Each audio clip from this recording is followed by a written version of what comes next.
Hi, everyone, and welcome to the Parabellyx webinar. This month, we're doing a very exciting webinar on Active Directory and IT disaster recovery. And I am joined here by Rob Ingenthron from Semperis. Semperis is the company that is specializing on Active Directory protection and recovery. So they've built the entire business on that, and they have a lot of expertise in the field.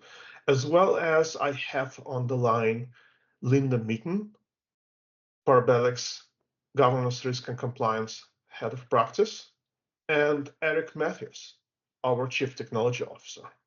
Welcome, everyone. Thank you very much for joining. Thanks for having us. Looking forward to it. Thank you.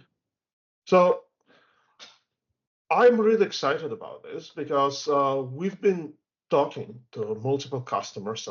We've been talking a lot of time about the importance of Active Directory protection. And Active Directory is really an elephant in the room. With the exception of the cloud native companies, it's always there, but it's fairly invisible to most of the people, including to many people in the technology team. And therefore, the reality that this is one of the most mission critical components of the infrastructure is not clearly apparent.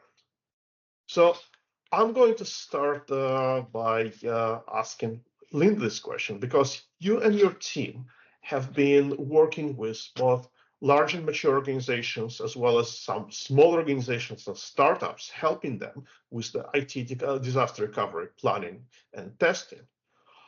How common is it to have Microsoft Active Directory left out or not fully addressed as a part of ITDR?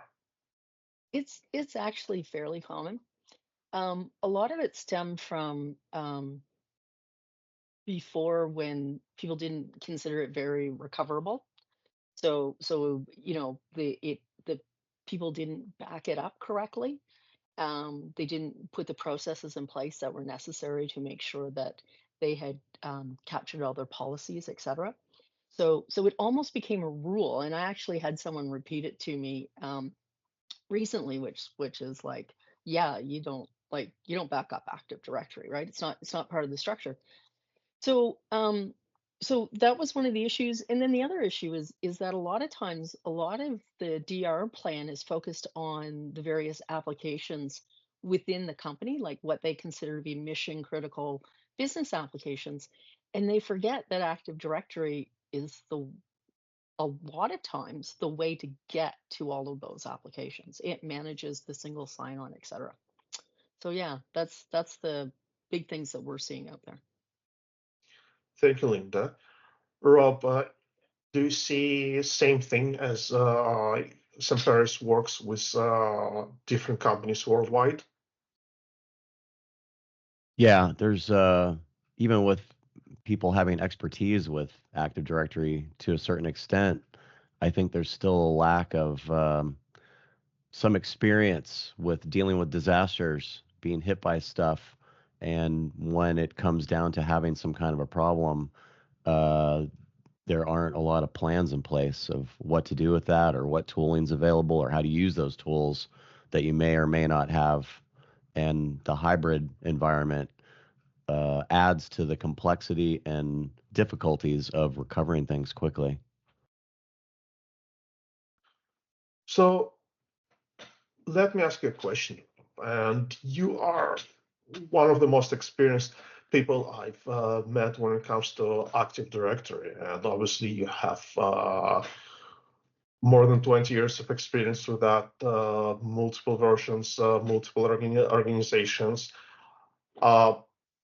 Again, all of us here, and I think most of the audience as well, since they joined this webinar, realize how important and mission critical Active Directory is to the entire business organization and the entire operations. And clearly Active Directory is on a critical recovery path. So why, in your opinion, so many organizations have so little content, procedures, or technology investment when it comes to Active Directory recovery? Yeah, I've been in IT for a really long time, and I have spent a lot of years in AD. I wish I had more knowledge about AD, really, even after all this time. But a lot of the organizations come down to the same kinds of issues, I guess you'd call it. The complexity grows as you peel the layers of the onion. AD tends to be, in my view, because I'm focused more on Active Directory, like the dial tone for the company. So many things are tied into it. I think that some companies, especially ones that are larger and have been around for a long time, lose track of what is connected to AD or what the impacts are downstream, what the effect is if this application is not going to work, which is impacted by AD, like a disaster. There was a recent ransomware attack, which the bad guys got into the infrastructure, got a lateral movement, got access and ability to survey the environment, and then started attacking their virtual infrastructure. So downstream, they got access because AD was tied into roles, giving permission to access into their virtual infrastructure, which basically took down everything. They were completely decimated by these attackers because the company refused to pay them money. I think there's an underestimation for the need to plan for AD recovery. You kind of just take it for granted, or people don't understand necessarily. There's like lack of communication. People don't understand, like they'll talk about how AD is implemented. It's got domain controllers everywhere. Yep, it does. And it does have huge amounts of resilience. It's a fantastic set of code. But if you have ransomware, for example, or a data corruption, that's a different issue that's going to impact those domain controllers. That multi-master model doesn't help you necessarily in that case. So I think there's ultimately a lack of not giving enough priority to ITDR, the identity recovery capabilities in an organization. I think that it would behoove organizations. This is something that benefited an older company I worked at, to have a workshop. We only had this workshop, by the way, after we were hit with something. But have a workshop where you have key stakeholders in the room, and management can then hear some of the ramifications of having AD down. And without that workshop, I think it's just too disconnected. I think that's one of the main problems. Is just people that know, but they're not all brought together for a sort of a big picture view of things. Thanks, Rob. Eric, do you have anything you want to add on this? Because I know that you have a lot of experience with that as well. Yeah, I mean, well, AD is a core piece of infrastructure for modern organizations, legacy organizations. I mean, on-prem AD is still a thing, and it obviously used to be the thing. It's become less of a thing, but it's still a really big deal. And I hear stories. I know it might have been 8 or 10 years ago now, but there was a multinational whose AD was destroyed by some malicious code. The only reason they were able to recover and save, maybe 1,000 hours of recovery was the fact that one of their AD servers in Africa was offline at the time of the attack. Yeah, Maersk. And one of the servers was offline at the time, so they were able to isolate that server and then shut everything else down and promote it to the domain master and then propagate from there. And that was a stroke of luck on their part.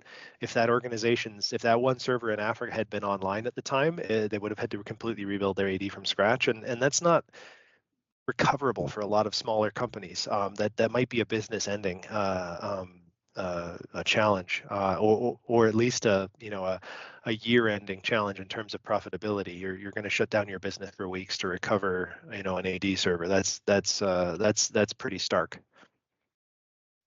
So, Eric, staying with you for a moment, you've been working with a lot of technology leaders for many years, and you provide them with strategic advice. And I know there are many of those leaders, and there are many leaders on the call right now that are listening and contemplating whether there is enough emphasis on Active Directory recovery and resiliency in their business continuity and disaster recovery plan. What advice can you give them to validate whether there is enough planning done and whether their teams are ready for a security or general Active Directory failure? Yeah, I mean, one of the things that we work with organizations to spearhead is doing some Active Directory incident response tabletop exercises to really nail what the process is and what you're going to do if there are issues. What does it look like if you have an AD server down? If you have a tabletop exercise and the exercise controller says, okay, you know, the attackers, the ransomware, your AD, your primary domain controllers, you know, what's your next step? And if the answer is ask if we have a backup, you might want to ask that in advance. So that's really, you know, one of the things that we do with organizations is help to build that awareness up front so that we don't run into the scenario of asking those questions during a critical incident. Could I add something to that too? Absolutely. I was going to say, I had another piece I was going to add to my previous question, but I waited because this fit a little bit better. But I grew up in Silicon Valley, and there's a very super famous, well-known network streaming company for video services that, as a startup, one of the things that they did, and this is extreme, but they forced outages in their infrastructure to make sure their processes really worked and that people understood what to do. That's extreme. But I think if you have that mindset, along with what Eric was just talking about, thinking about what happens if there's a disaster. What if I tie in an app to this DC, but it's down? You know, what services can I make available to make it more resilient? I think those thought processes, which take more time to implement up front, will down the road greatly enhance the ability to be either resilient or recover very quickly. Thanks, Rob. And one of the things that I just want to tell, an anecdotal thing, I would say, is that we've seen in a couple of cases companies that do backups, and they do backups of Active Directory. Now, ironically, to log into their backup console, they're using Active Directory authentication for that. Oops. With no break glass. Yeah.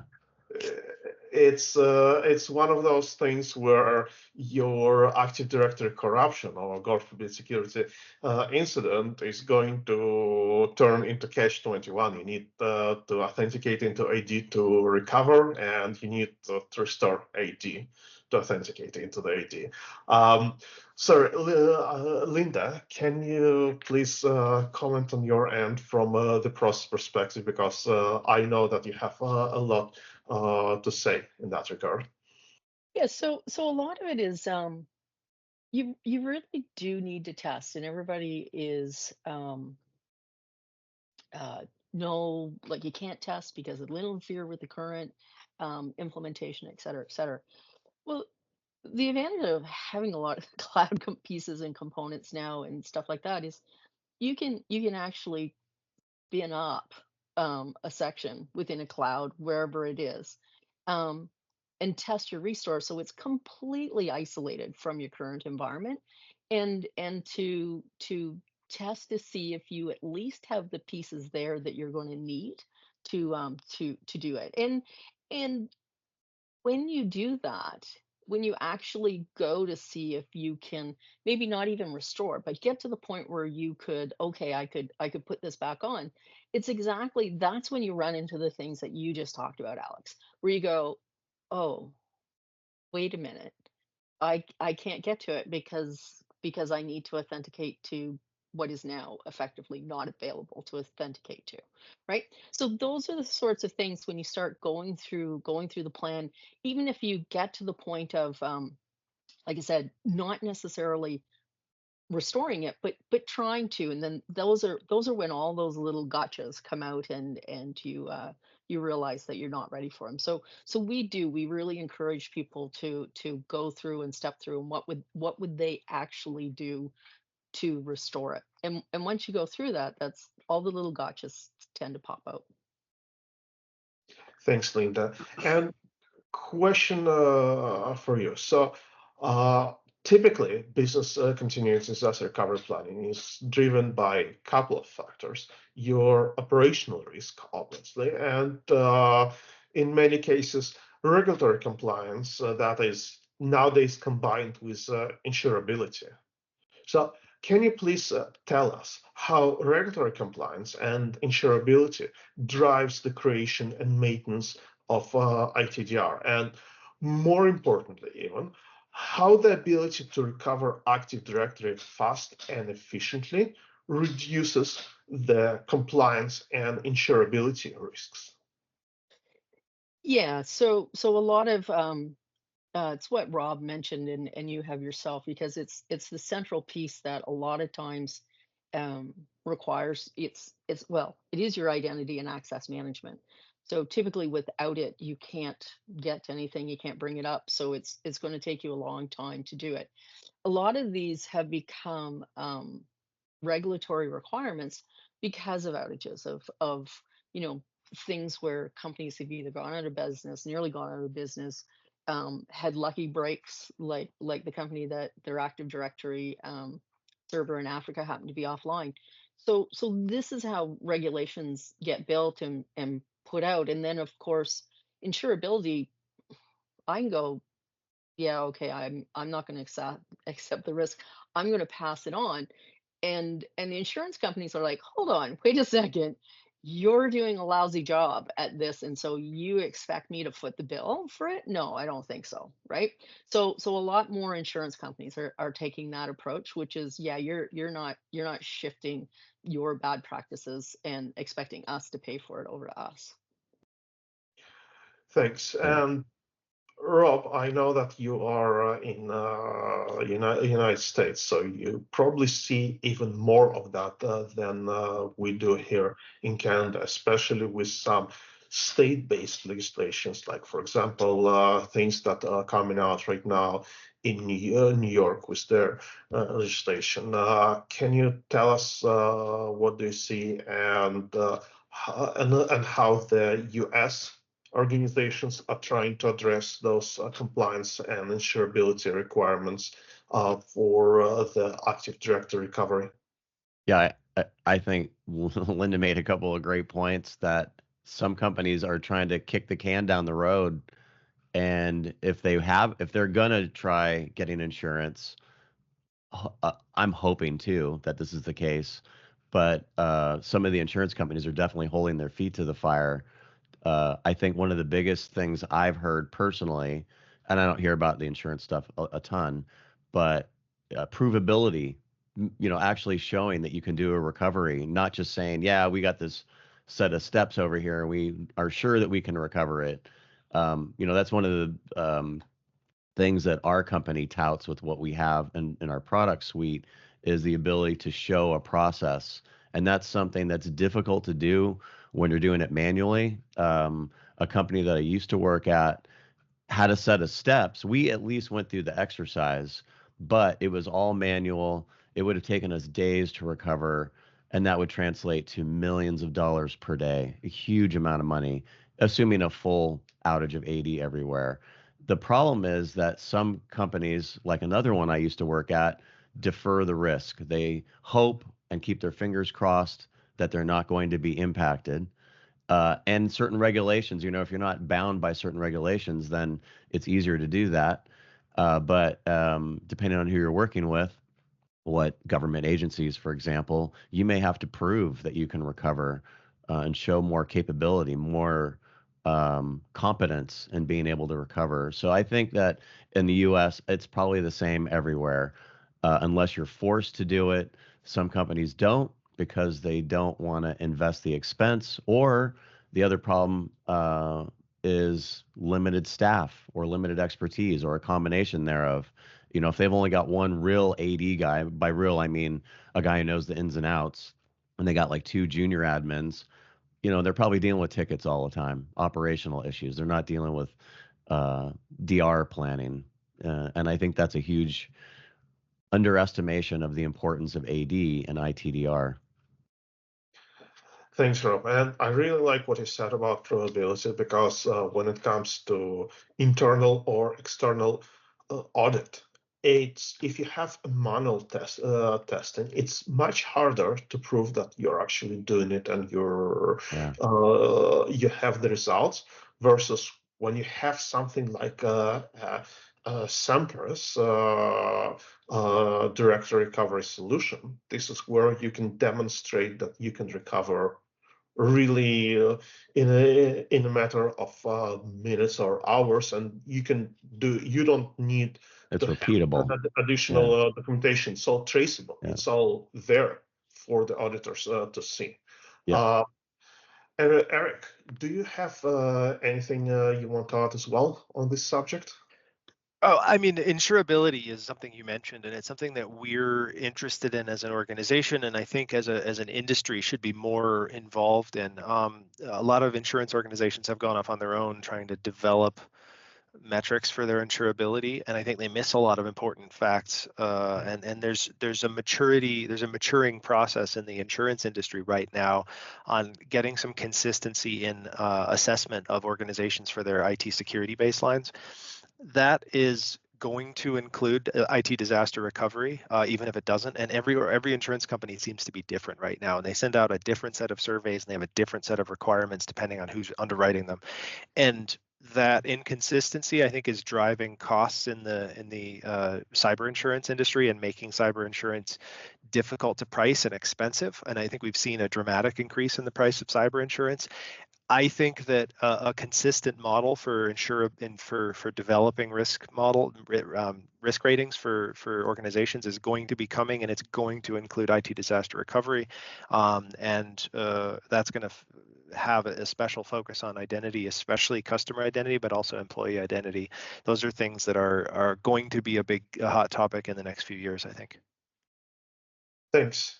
And I just want to stay with you for a moment. And you've talked about this a lot, including some previous events and webinars. So modern organizations, they are looking to have or move a lot of technology, if not everything, into the cloud.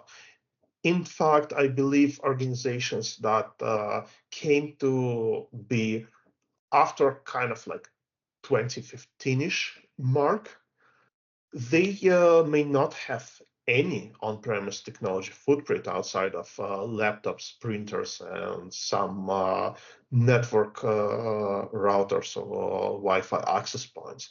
So at this point, cloud, in our case, Azure cloud, comes into focus.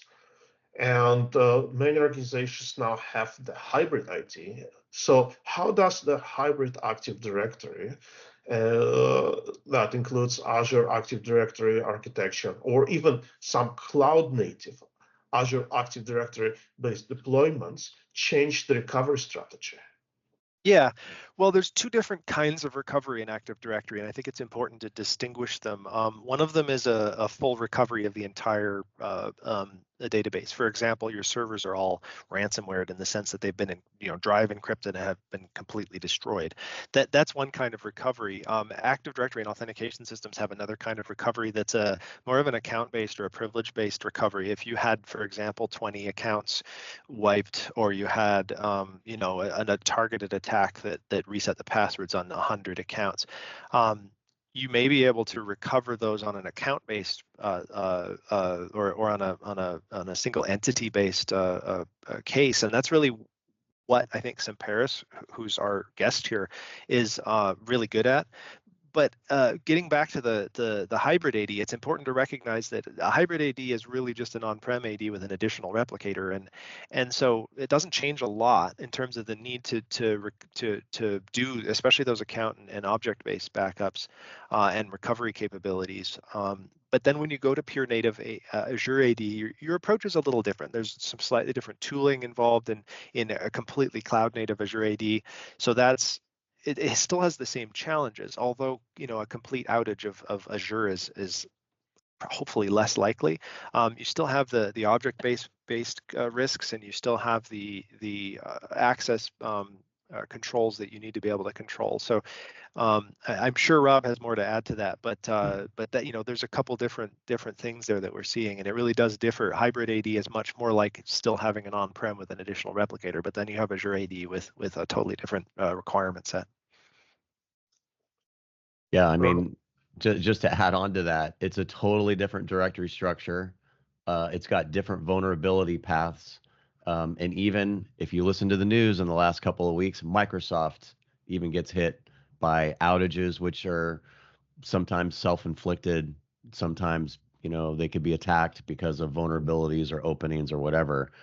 Tracking things in the cloud is different than, AD's been around for over 20 years. We know AD pretty well. in the cloud, they're adding new things, changing stuff on a fairly regular basis. There's just a lot more moving parts in my mind, in Azure.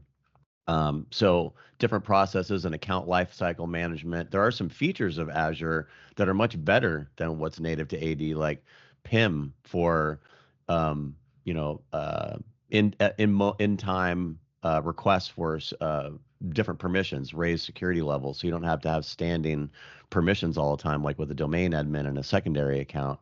So there's actually some parts of it that actually give you better security in the modeling, but it's more complex and comprehensive with roles and stuff to monitor. And the other thing too is if you buy Windows, you at least have backup software, right? Windows backup. If you go to Azure, what backup software do you get? One of the first things Microsoft tells customers, but sometimes they miss it, is the customer, no matter what implementation is done, they're responsible for their own data, their own objects. So if something happens to those objects, Microsoft doesn't back those up and recover those. That's upon the customer's planning and design work to take that into account. And I think a lot of customers don't do that until something happens, like a hard deleted bunch of accounts from a malicious actor. So, Rob, continuing on that subject, like you said, many organizations see hybrid and cloud-native Active Directory environments as less risky because, well, a lot of overzealous cloud account executives selling Azure and other clouds. It's not just Microsoft issue. It's like pretty much across the board. Yeah. All of the clouds are being sold as something that is extremely resilient. Yes. And this perception applies not just to the infrastructure, it applies to customer data as well, which is, like I said, this is not true, but nevertheless, that perception is there. Yes. So, what are really the top security and non-security risks that you see for those cloud Azure AD environments, and how Semperis can help to simplify the recovery, not just of the on-prem AD, but also of the hybrid and Azure Active Directory? Yeah, so one of the biggest problems, just generally talking about any cloud, not just Azure, we talk about Azure a lot because that tends to be where if somebody already has AD, they're putting stuff into Azure because there's a lot of kind of, obviously built-in integration. It's Microsoft developing that platform related to the software that we're talking about. So there's naturally a fairly easy integration there. Other ones are less integrated in the fashion of the on-prem synchronizing into the cloud and all that kind of stuff. But ultimately, you've got stuff in the cloud, processes and apps and what they call apps, objects, all kinds of infrastructure and whatnot. It's first of all, a lot of people now today are coming into cloud-only environments, or they're seeing cloud first because, like you said, that was strongly pushed, not only by Microsoft, but many others. But for a period of time, a bunch of years ago, all I heard was everybody needs to go to the cloud. It's so awesome, and you're going to save so much money, and it's so much better. But then as you're in there for a while, you're realizing these more abstracted costs and things related to security. And you hear about these security things all the time. Somebody left permissions on a server that's exposed to the internet. Now they've had a database sitting out there for months that bad actors have been pulling down. How do you monitor for that sort of thing? But talking specifically about the identity management, the key point that I see that's the biggest problem, and not just the identity management, but the things related to identity, like app permissions, for example, conditional access policies. There's no planning for how you're going to recover that in the event that data is wiped out or changed or catastrophically removed. What are you going to do if somebody hard deletes all your users? The recycle bin doesn't do you any good in the cloud. You need a methodology to recover. You either need a process that you have where you've somehow got the data backed up, or in a scripted fashion, you can recreate it. But downstream, you've got other permission issues when you do stuff like that. So I think the biggest issue is a lack of planning and foresight and understanding that Microsoft doesn't back up that data, and Google and the other ones, they help you with the infrastructure. The infrastructure is definitely resilient. They could do a lot for you with infrastructure, but they want less responsibility for your data. So it's upon you to manage that. And again, how do you monitor that? And so we talked about compliance standards. What if you're a all cloud company, but you have SOX compliance requirements? How does that impact your identity management and processes and all that? Those are factors that you have to consider because you've got to associate those with change controls, for example. There's a lot of complexity with access.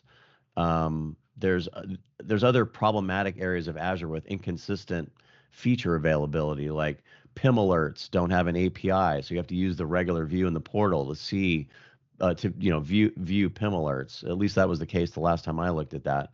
But they're changing, so it's you always have to go back in and check.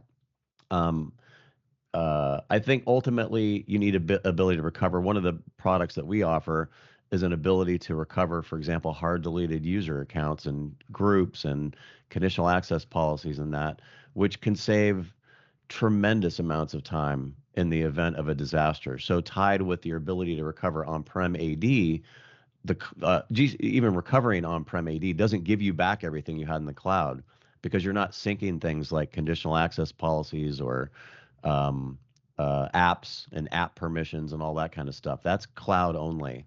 So you still need an ability to recover there. Great, and something that I just want to add for myself, and something that I've been extremely excited ever since your company came onto market with a solution, is that you don't need just to recover the entire AD or recover user or policy. You can go more granular, and if there is a corruption specific attributes, and this is happening more frequently because with specific attributes, especially with some of the custom attributes, somebody would just try to manage or update something and it would corrupt the attribute across multiple accounts. And you can basically go and revert that corruption with more or less a single click, which is like amazing. It saves a lot of hours, and this is also something that plays really well into that continuity planning and resilience. Yeah, absolutely. And so, if you I usually layer the conversation. You talk about DR at the highest level, like what if AD is completely trashed, it's all down, it's on fire, the data center was, destroyed, whatever the case may be. How do you recover Active Directory as a whole? So we have a product to do that, and it's all automated with a few clicks, and you can fully recover it. So it simplifies that, and the simplification gives you the ability, for example, as we talked about earlier, to talk to an insurance company and show them, hey, look, we can recover. Here's how long it will take. We can show you in a lab a subset of DCs. If we've got 200, we're not going to restore 200, but we can show you how many we can recover in a specific time. And then, as you guys were both talking, Eric was mentioning this too, is the granular recovery. It happens all the time. I really love automation, so I do a lot of scripting, but I'm kind of hacky with it. You have to test. And I've worked around people that didn't test well. I've also worked with other systems that got implemented, like HR one time at a company I was at, got implemented and it impacted 5,000 accounts with a mistake on an attribute that caused people to lose access all over the place, and they couldn't reverse it. So we had to manually go in and fix things with scripting. Whereas with a solution like our Directory Services Protector, I could just find those accounts really quickly as a group, select them, and recover them. And then talking about the cloud, Azure, one of the questions I always ask is, what happens if what if your administrative users are hard deleted, and then the bad actor goes in and removes all your apps and conditional access policies? What are you going to do? And there's generally nothing in place in that regard, because the cloud, even though it's been out for a long time, it seems like a newer conversation about how do you recover that. And that ties also into compliance stuff as well. But we have a product for that as well, that you can granularly recover, or you can recover in bulk. On the DSP side, you can see the changes, the way that we capture them. You can actually see what's getting modified and by whom, and you can revert changes. And that goes beyond. We haven't really delved into some of the more nerdy technical stuff, but if you've got AD integrated PKI, right, certificates, that sometimes is negatively impacted by somebody deleting a cert or doing something to a user object. How do you recover that? Password changes on service accounts that nobody knows the password to for some reason because it's never changed, and all of a sudden somebody changed it, but the people who know the original password are gone. You can't set it. You got to revert it back. So you could do that. And then, ability to see problems with Active Directory, not operational problems, but security related issues, being able to mitigate those and remediate those ahead of time to reduce your attack surface is also something we haven't really talked about, but it's an important factor in limiting how your AD got destroyed by a bad actor in the first place, removing the paths to vulnerability. Hopefully that wasn't too long-winded. All good. I think everybody was quite engaged. Eric, do you have anything to add? I know that you have some experience with that as well. I mean, it's there's a lot of risk in all of this stuff, and I think really just getting a handle on it is the key. I mean, there's so many areas in IT to address, but I think identity is just so core to it that we're just emphasizing to not overlook it. I think I might leave it at that, but that's as far as we go. It's an often overlooked and extremely important area. Yeah, I would second that, and even add underestimated in its importance. Even though you just inherently know it's important, you tend to not really put the proper value of importance upon it. So I have a question for Linda. Obviously, we have some people in the audience who are responsible for not for building the IT disaster recovery plan, but for auditing or assessing it. So what approach would you advise them to take when they assess Active Directory recovery capabilities, especially in complex environments where full recovery testing is not always possible? So I'm going to give everybody a little bit of a primer on internal audit. So basically, internal audit, there's two core processes. So the first core process is to look at the processes and procedures that are in place that people have designed to either back up the environment, so back up the technology, et cetera.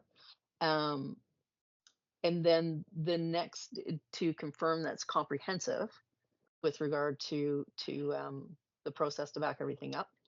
I think our discussion so far has demonstrated that typically most people are not going to pass that section of the audit.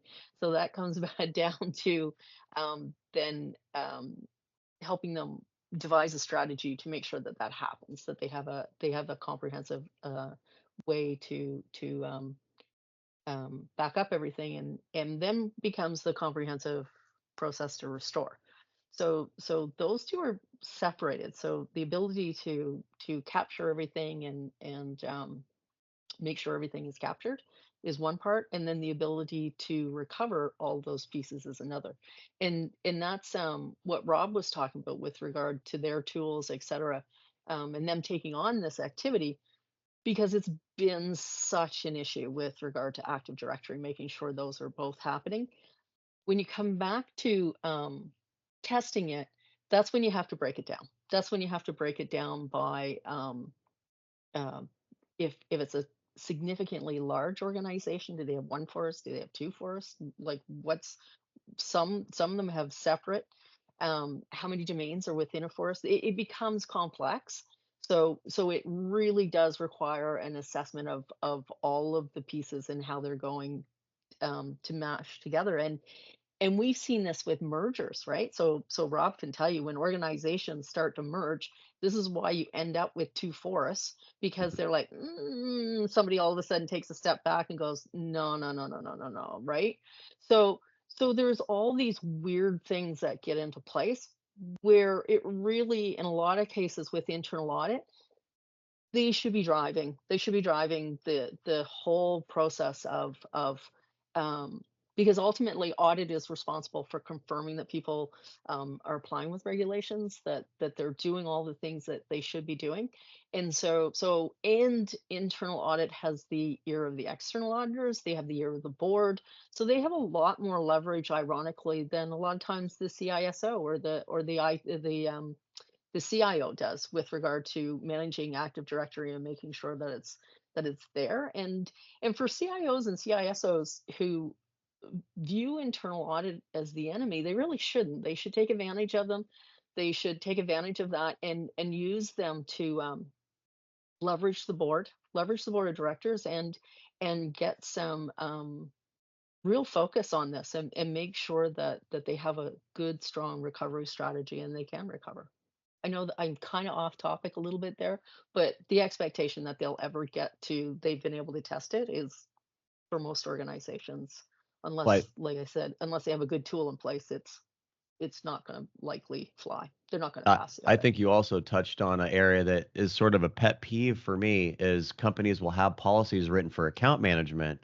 I spanned a compliance group for a while at my last place, and there's general policies, but they're not accurate policies. They don't Hmm. check to make sure that Yeah. they check to make sure that account lifecycle, yeah, the account's offboarded now, but what about the ones that are still there? Do they meet the password complexity requirements? Are they Yeah. why is there 50 accounts that don't have a password required, but they're administrative user accounts? And what is the policy around cycling those passwords? Have they even changed them in 2 years?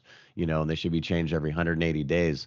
Those things that you were talking about lead to the vulnerabilities that bring your AD down ultimately, or cause compromise in the environment or data exfiltration, things that cost a company money down the road, either Yeah. through, actual costs or reputation.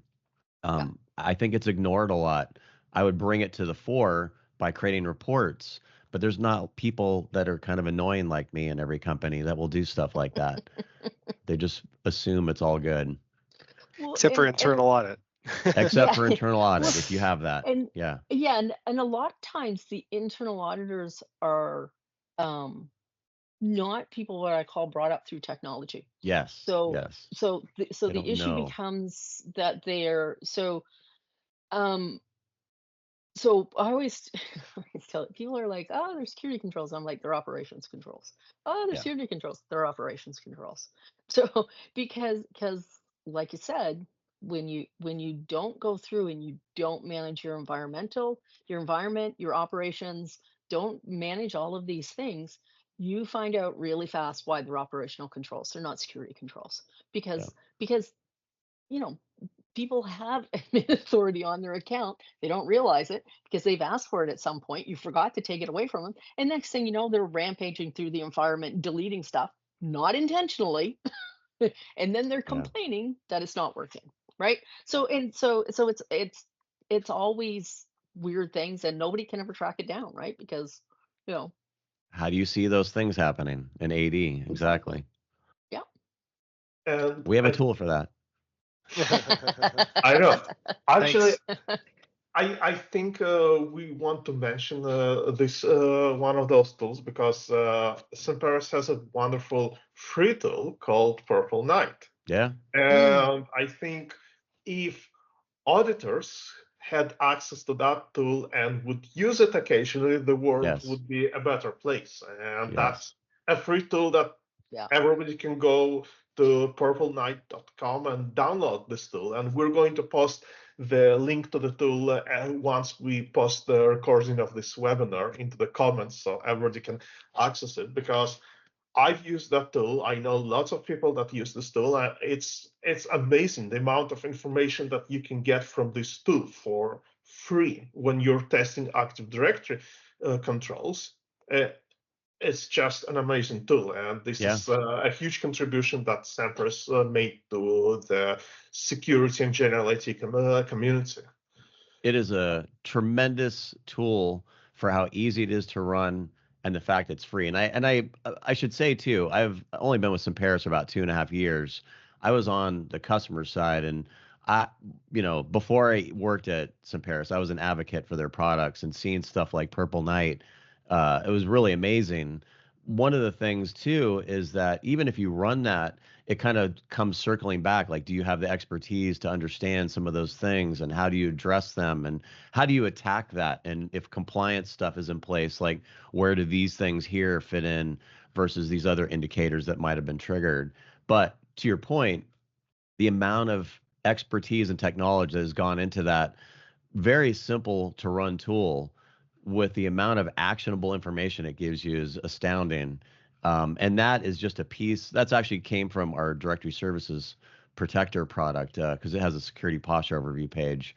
So it's a subset of the indicators, but still it's like 147 indicators today, I think. It includes a few for Okta, it includes a bunch for Azure, and includes a ton for AD. It gives you a great view of AD. And to your point, I think that running tools like that, like Purple Knight, will help mitigate the attacks that lead to the other discussion we started out with, is how do you recover AD? Do you need to recover AD? Which is a double-edged sword, because if people are mitigating stuff, they might think less of the importance of being able to recover in a disaster. Hopefully that doesn't fall by the wayside because people think they're working on stuff, but it's definitely a powerful tool that is free, that gives you quite a bit of information. I did want to interrupt. It's not purpleknight.com. I don't think that's a real site. So I think it's it's on purple-night.com. Okay, yeah, that's. I was going to say Purple Knight with nothing else in it goes to something sketchy looking. So you can find it on Semperis.com. Yeah, there's a direct link if you go to Semperis.com Yeah. that has a Purple Knight thing, and Forest Druid is another free tool that's available there as well. Yeah, and we use both of those in our AD assessments when we do them as a component of what we're looking at, but they're really useful and can give a lot of information. I think Purple Knight's great for like AD assessment. I think Forest Druid's like a what is it, a tier 0 attack path mapping stuff. So cool tools, definitely. Yeah, I try to advocate for both of those for partners that I work with. I'm on the channel partner side. And I try to advocate those if companies or if partners are doing a service like assessments, like you said. I think they're very valuable for adding to the toolkit for enhancing what information you get for an assessment to give it to a customer. Great. Thanks, Aaron. So we have a couple of questions to cover, but for the audience, we do have the Q&A tab, and we're monitoring this tab. So if you have a question, just type it into this tab, and we're happy to address that one, either if we have time during the webinar or later online. So, Rob, quick question for you.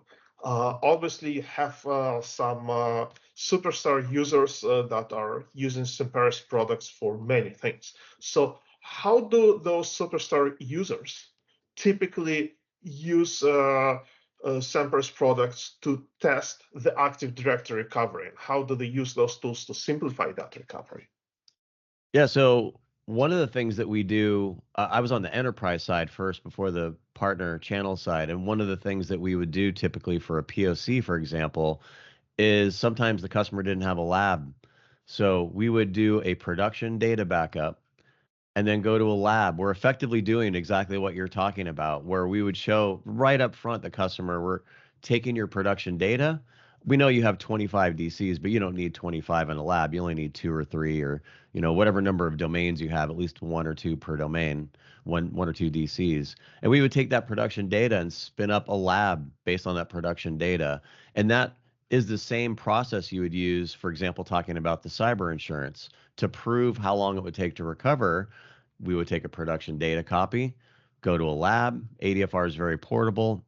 Do a recovery of a subset of DCs, and you have an exact timeline from the beginning to the end of that recovery. So you can actually prove to yourself, to an auditor, to a cyber insurance company, to your CEO, to your board of directors, whatever the case may be, that you can really recover Active Directory cleanly in a working fashion in a isolated environment. And if you obviously extrapolate that out to a production recovery, it's the same thing. You're taking production data, and in a disaster, you'd recover back your data in a production environment. There's different ways to implement that. One of the things I should mention too is that our company has a huge amount of Active Directory expertise. Like I forget how many we have of MVPs, the Microsoft MVPs, which are like the highest level. One of the highest levels, I guess I should say. There's a couple more, but they're very, very rare. But MVPs are like experts in an area. We probably have like 15 of them, 15 or 16 MVPs working for us. So we have a tremendous amount of expertise on hand in the event of a disaster or a need to do a recovery. We have a capability of bringing these people on a call and help with a recovery if there's, any issues in that. But ultimately, there's more than just that total disaster recovery. So ADFR can recover AD as a whole. It can give you some other capabilities as well, like creating a lab for testing. If I'm going to do a schema update, I can test it in a lab. I don't have to test in production and keep my fingers crossed that it's all going to work. Force functional upgrades. There's other stuff that's a one-way operation that if you have to go back, you got to do a full force recovery. Better to test in a lab. And if you're going to do it in a lab manually, you'd have to follow Microsoft's guide. They have a guide posted for many, many, many years. One of our founders actually co-authored that. But it's a tedious guide. It's about up to 28 steps, depending on the processes. It takes a while. There's cleanup involved. You have to clean up the initial recovery. So it's a lot of work manually. We make it happen in minutes. So also to answer part of your question, we have some very big customers that didn't have a process. It was just manual what they did. And we have one retail customer, for example, has hundreds of domain controllers, millions of users, and they had an estimated time of about 6 days to do a recovery and got that down to about 6 or 7 hours. So we can show customers tremendous ability to recover, broadly speaking. And they'll, some customers will use or allow us to use them as references like that. And then you've got the granular DR pieces, which might be, 5,000 users got removed from a group.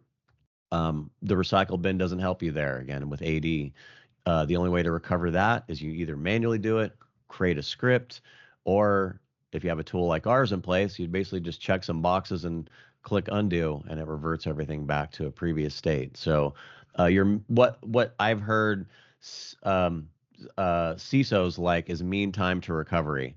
Mean time to recovery is greatly reduced with products like ours. Mm-hmm.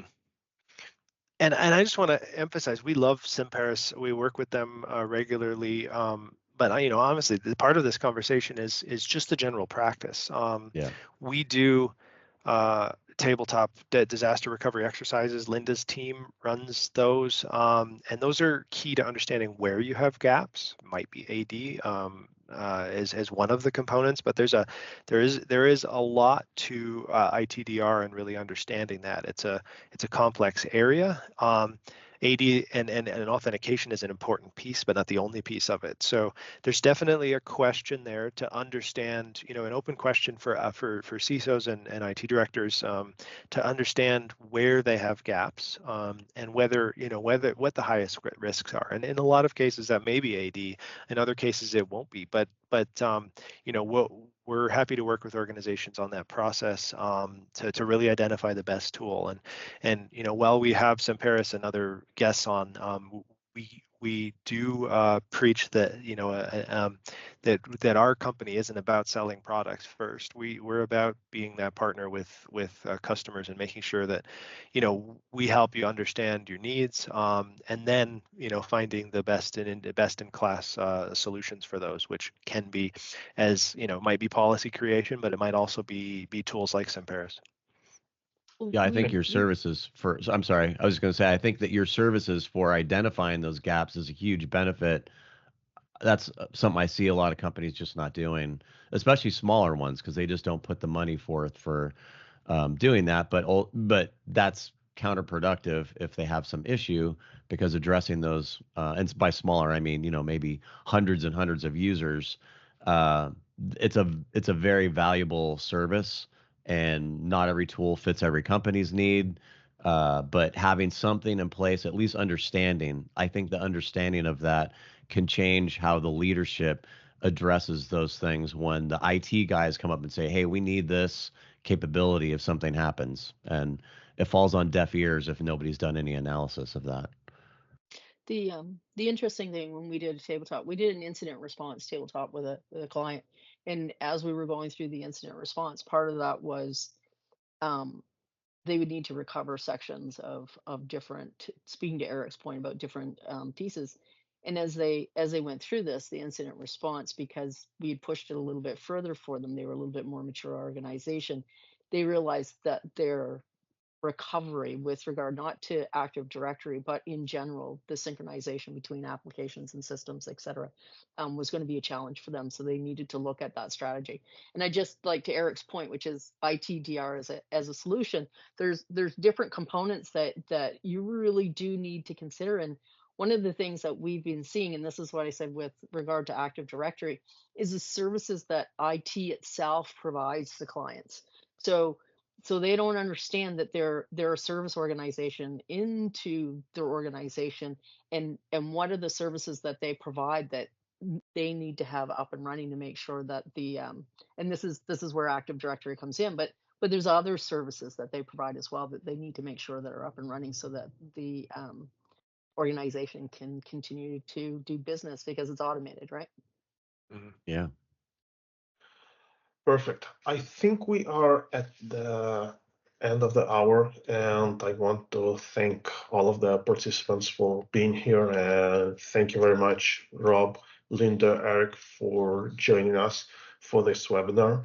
We are going to publish the recording of this webinar online in probably a couple of days, so you can go over it. And if you have any questions, do not hesitate reaching out to any of us, and we are happy to help you with Active Directory security or any other things that you need from us. So thank you very much for everyone. Yeah, appreciate the invite. Thanks for letting us speak. Yeah, appreciate it. Thank you. Have a good one. Thank you. Thank you. Bye. Bye.